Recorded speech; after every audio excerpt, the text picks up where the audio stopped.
নমস্কার বন্ধুরা, আপনারা সবাই কেমন আছেন? আশা করি আপনারা সবাই ভালো আছেন, সুস্থ আছেন। শখের রান্না আপনাদের সবাইকে স্বাগত জানাই।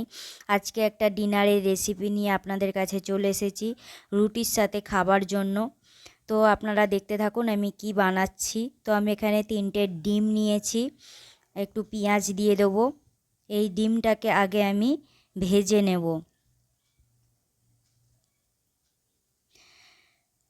তো আপনাদেরকে একটা কথা বলি, বাড়ির প্রত্যেকটা মহিলাকেই প্রত্যেক দিন ভাবতে হয় যে বাড়ির লোকেদেরকে রাতে রুটির সাথে আপনারা কি দেবেন।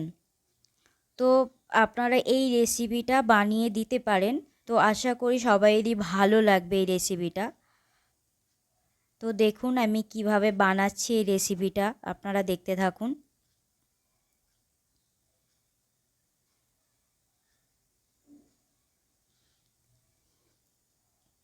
তো ডিমটা ভাজা হয়ে গেছে, এবার এটাকে পিস পিস করে কেটে নেব।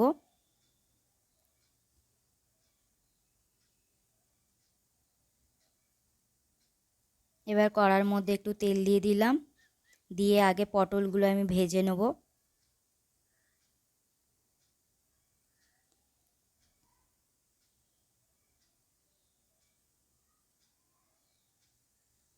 নুন দিয়ে পটলগুলো ভাজা হয়ে গেছে, এবার আমি বয়েল করা আলুগুলো ভেজে নেব।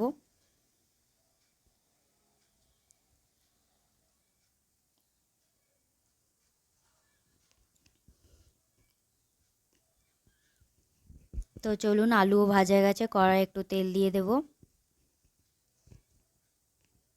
এবার তেজপাতা আর জিরে ফোড়ন দিয়ে দেব।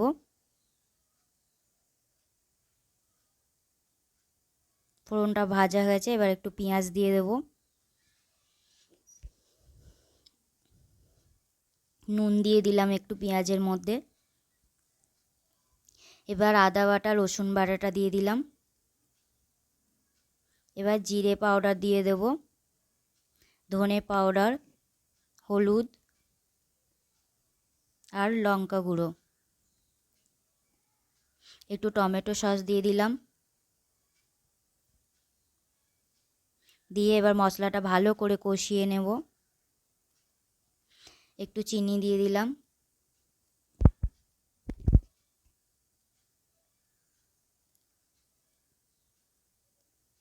তো মশলাটা ভালো করে কষিয়ে এবার আমি সবজিগুলো ঢেলে দিলাম।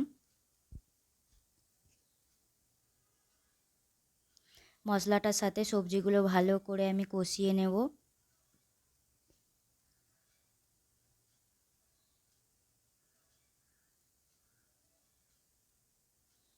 তো এবার আমি ফুটন্ত জল দিয়ে দিলাম।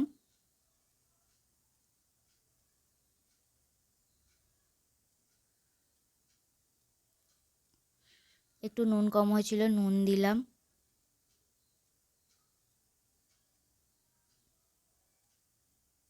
এবার আমি ডিমগুলো সব দিয়ে দেব।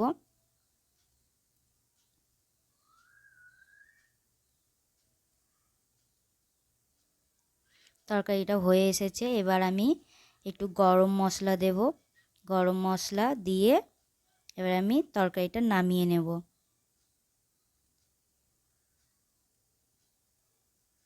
তো হয়ে গেছে, তো চলুন অন্য একটা পাত্রে ঢেলে নিয়েছি। তো ভিডিওটা এখানেই শেষ করলাম। আপনারা সবাই ভালো থাকবেন, সুস্থ থাকবেন, বিদায় জানালাম।